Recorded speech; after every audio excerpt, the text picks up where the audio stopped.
Welcome to the Healthcare IT Today CIO podcast. I'm John Lynn, the founder and chief editor at Healthcare IT Today, and I'm excited to bring you the most practical healthcare CIO insights and perspectives. We know your job is challenging, and we want to help you be more successful. And today's guest is Henry Vynalek. He's director of HIE and IT Operations at Ohio Health Information Partnership. Welcome, Henry. Yeah, thanks for having me, John. I'm really happy to be here.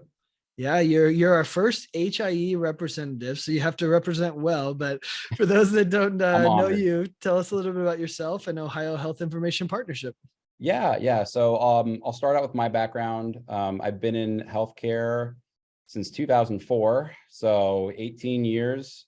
Pretty crazy. Wow. And I started out in pharmacy, moved on to medical records.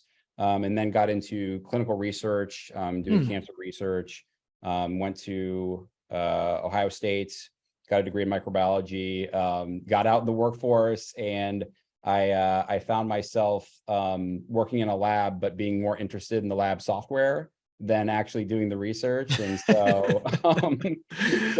I know. So I found myself making friends with the developers of the lab software, and I kind of reached a point where I was like, why don't I combine these two things? Why don't I combine healthcare and my interest in technology? So by a couple of chance meetings, I ended up getting a position here at the Ohio Health Information Partnership, where, like you said, I'm maintaining all of the IT infrastructure for us. So it's been quite an interesting ride.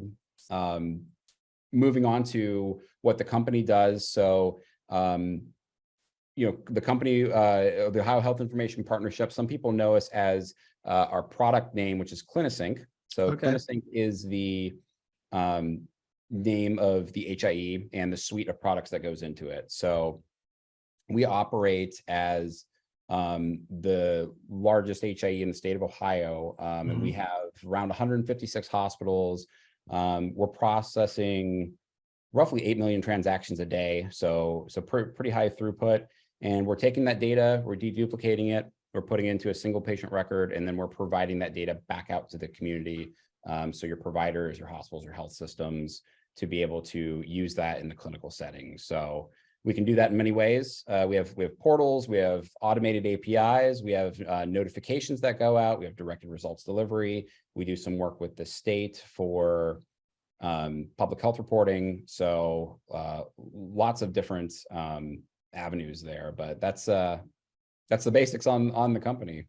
Yeah, it's great to see so many millions of transactions being processed. I think we sometimes forget how much progress we've made. And so I think that illustrates to some extent the volume. So let's talk about, you talk about you provide all these services, right? And talk about the IT stack for, what does it look like for an HIE like yours? Yeah, it's pretty interesting because there's no manual on this stuff, right? Yeah. It's the Wild West in some regards. So, our definition of HIE is the most inclusive definition. So if it's something that we can do, we try to do it for our clients. Now, that definition can be different for other states and other regional entities out there. It all depends on what the needs are in the community, but we took the approach of exposing the most data back out in the community as possible. So like I mentioned, that 8 million transactions is quite a lot to manage. Our company is small. We're hovering around 25 to 26 staff, I believe. So being able to manage that means we have to have a lot of efficiencies in place. So when you look at the needs of HIEs, for us being the most inclusive, we have both a vendor that we utilize for the majority of our back-end processing and some of the front-end applications. However, we also maintain our own internal infrastructure that sits in front of our vendor, that we are able to be kind of the first point of connection for our constituents. And that allows us to be a little more nimble with the data. So while we are feeding everything into our current vendor, should we pick another vendor to help us with, maybe moving into a new area, or we have other needs that come up in the community, we can easily pivot on that. So we maintain probably about 10 to 15 servers, at a data center, obviously not on Sure. site, but we maintain 10 to 15 that are wholly owned and operated by the Ohio Health Information Partnership. And then we also have the infrastructure over at our vendor. The majority of this infrastructure is going to be your typical API gateways, SQL tables. We do have some non-relational databases as well in there. And we have a lot of it is custom developed, like master patient indexes, indexing services, validation of the data, transformation of the data, a lot of steps that go into it. So it requires a lot of processing power. Yeah, that makes sense. And what kind of messages are you sending? Is it a lot of direct messages? Is it API calls? Is it through your portal? Like, talk about what's really happening. I think that's what a lot of people, they look at it and say, well, 8 million messages, what does that consist of? Right? Yeah, so all the above, right? It's there are many ways to interact with the system, and we try to enable all those methods to make it as easy as possible. So the way I like to describe this is anytime an action is performed at a hospital, I'll use a hospital as an example here. So anytime an action is performed, we're getting a copy of that data. So we kind of sit on top of all of those communications, and we're getting a copy of that. So an example would be, let's say, John, you go to the hospital, you register, the registration person puts your information in, that fires off a message, right? That tells all of the other systems within the hospital, like the lab system, the radiology system, that, hey, John's a patient, you can now order results or put in requests for tests on this person. And very similar thing happens when results are sent out from the lab system to the billing system, and radiology and transcription, so transcribed documents, things like that. So we're receiving all of that data.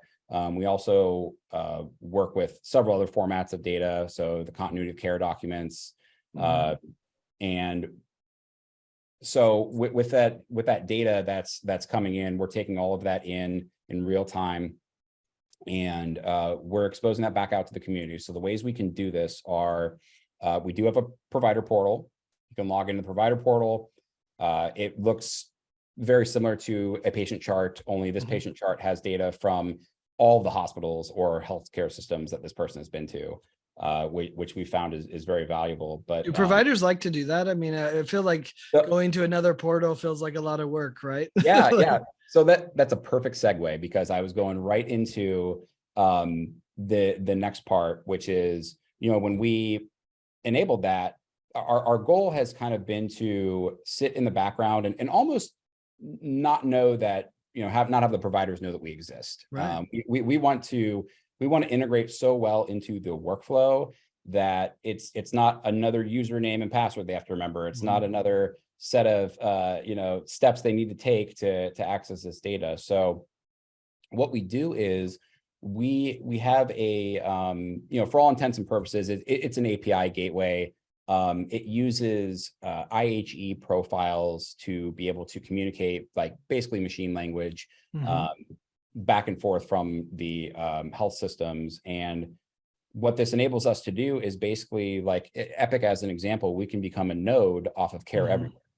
So when you're in Epic and you're hitting all of your Care Everywhere instances, you can also hit us and get the data that is not in Care Everywhere. So we're really bridging that gap between the major vendors in this instance. And not only that, with being able to query this data, but we also allow for automated queries. So if there are patients scheduled to arrive the next day or the next week, overnight, their systems can automatically query us. They can pull that data back into their EMRs, and this data is structured in a continuity of care document way, which is a pretty widely recognized standard. And that's able to be incorporated directly into the patient chart. And the physician doesn't even know any of this is happening. All of a sudden, this data is now available, and it's proven to be really valuable in the community. Yeah, interesting. What do you see as some of like the other big IT challenges that yourself and other HIEs are still working to resolve?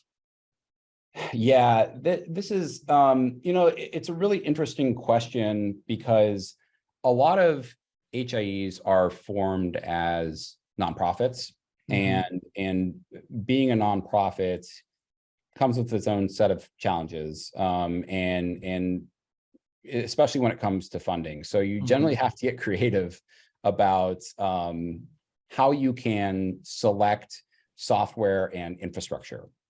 And that sometimes means doing things like going at a more of a partner model with Mhm. vendors, and saying, hey, look, we're a nonprofit, we're here to serve the community, so let's partner up on this and say, this might be a new use case for you. Maybe we help you develop it a little bit. Maybe you resell it. So I think, some of the challenges that really are facing not only us, but a lot of the other HIEs, and I think this may be contributing to one of the reasons you're seeing some consolidation, is that costs are only going up for infrastructure and for acquiring software, because you have to pay the developers, and cost of living is increasing, and the product price is increasing. So Yep. you have to get creative on things like that. And so we've really taken the approach to, when we're selecting vendors, to find vendors that not only can accomplish the goal that we want, but become kind of a development partner with us. So have it be more of a partnership and less of a client customer, type of relationship. Interesting. So this is one of my favorite questions to ask people. I call it the wave a magic wand question, but and I'm especially interested to hear you answer, because I think interoperability is so challenging. But if Yeah. you could wave a wand, right, and solve one interoperability challenge, what would it be, and why would you want that? Oh boy. I mean, I think the one thing that would really help in this situation that, we're kind of in this landscape is code sets. So Hmm. each hospital and healthcare facility, their EMRs have everything's coded, right? The lab test name is coded. Your physicians are coded by NPI. Mhm. Even the results themselves are coded, and there are some standards out there. There's like LOINC, there's SNOMED, RxNorm, NPI, right, for providers. But there's also an option to just make them up. And so you can you can make internal codes essentially for your system. And we actually see a lot of health systems do this, where they will use internal codes. Now we're getting away from that. It's slowly starting to get away from that. But when you're building, an EMR, I'm just going to make an assumption here, but I think that sometimes it's just easier to just say, well, here's our list of tests, just throw codes on it. I don't have time to look at a whole LOINC mapping of codes and figure out, does this one match up with this? And it takes, Yeah. I think everybody that listens to this podcast understands that whether you're deploying a new EMR or switching from one to the other, it's always a race against the clock, because you can never do everything you want to Yep. do. There's always more.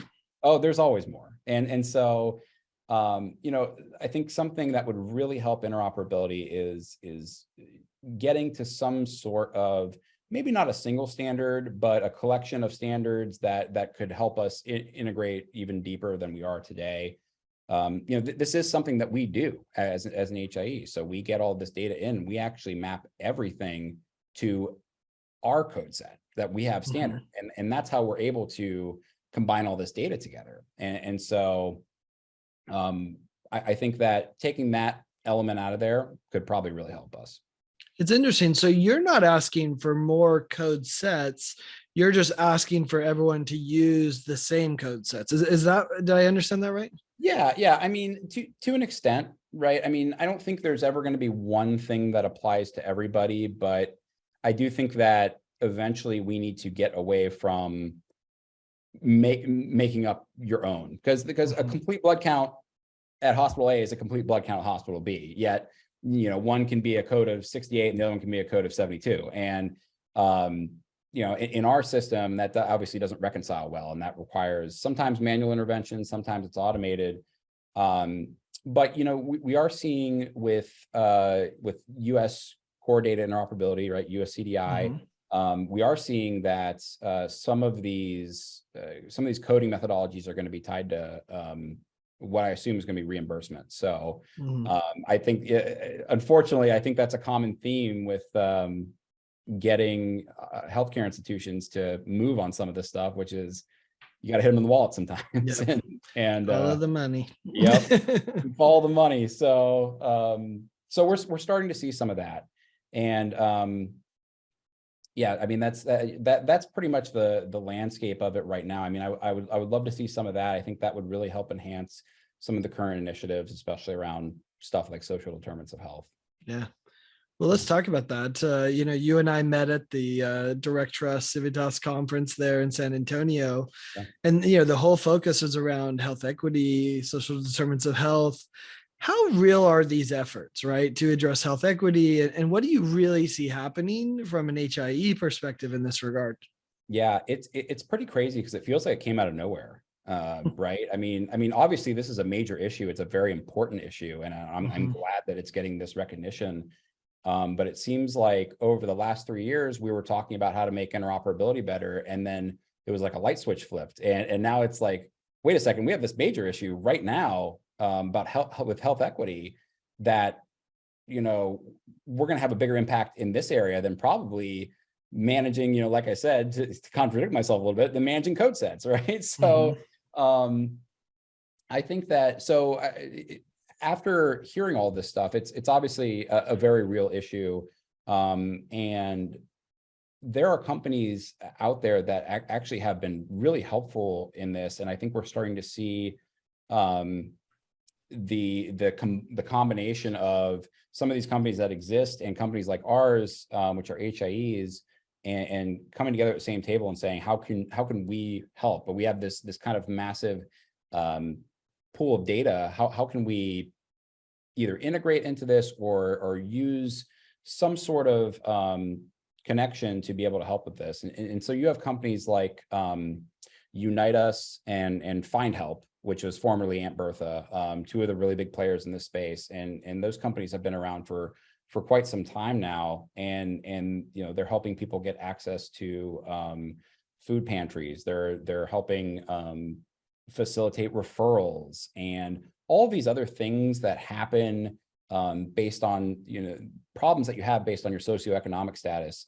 They're really helping accommodate that. And so there has been this big push, especially within the HIE community, to get involved in these discussions. Not only with companies like this, but on our own. What can we do just on our own that somebody might not be doing today? And it's really exciting. I wish I could share more about it. We're still in the very early discussions. I can tell you that this feels like kind of the culmination of everything that HIE has kind of worked up to, which is now like there's a big push to implement, and once we implement it, now there's a big push to interoperate more with the data. Now there's a big push to find these new avenues, and social determinants of health being the first one. I think it kind of paints a good picture of what the future of HIE can be, because with more people going onto Epic and Cerner, it really feels like it's just going to be Epic versus Cerner, like Coke versus Pepsi. And so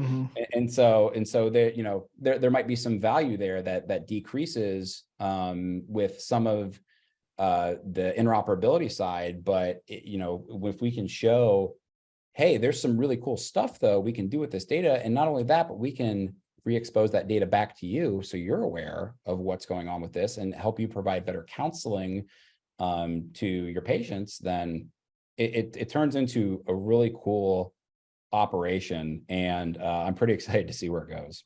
Yeah, for sure. I'm interested to see how it evolves as well. You have a lot of the data and the connections to the providers. So, in some ways you can see where that makes sense, because a lot of the SDOH health equity is about the data. So yeah, we'll see where it evolves. Right. One of the biggest problems we're hearing over and over, especially as we travel to conferences around workforce, are HIEs facing kind of the same workforce challenge, or how is the workforce impacting you? Yeah. So, we are, but I feel like we kind of always have. Oh yeah, There's it's just normal. yeah, it's status quo for us. The day in the life of a nonprofit HIE. Yeah, Gotcha. it's exactly, being a nonprofit, being a smaller company, it is hard to be competitive sometimes. So what we do, as opposed to maybe traditional benefits, we really make sure that um, we are explaining how innovative some of this stuff is and saying, yeah, you could go work for a mega corporation, probably make a lot more money, but you're most likely going to be looked at as more of a number and and a machine that puts out work. And here we have this culture of kind of like the trailblazers of this has never been done before. You can't look it up. If you want a say in how this goes, if you have ideas of how you want to help change just this little niche of healthcare in the United States, then we want you. And we've really found some great people by being able to kind of show them the potential of the impact they can make, because money's not everything, right? If you can get paid a ton of money but not feel fulfilled in your job, and I'm sure you've seen it, I've seen it, there's the ability to make an impact at a company, I think is what most people strive for. And so that's what we try to foster here.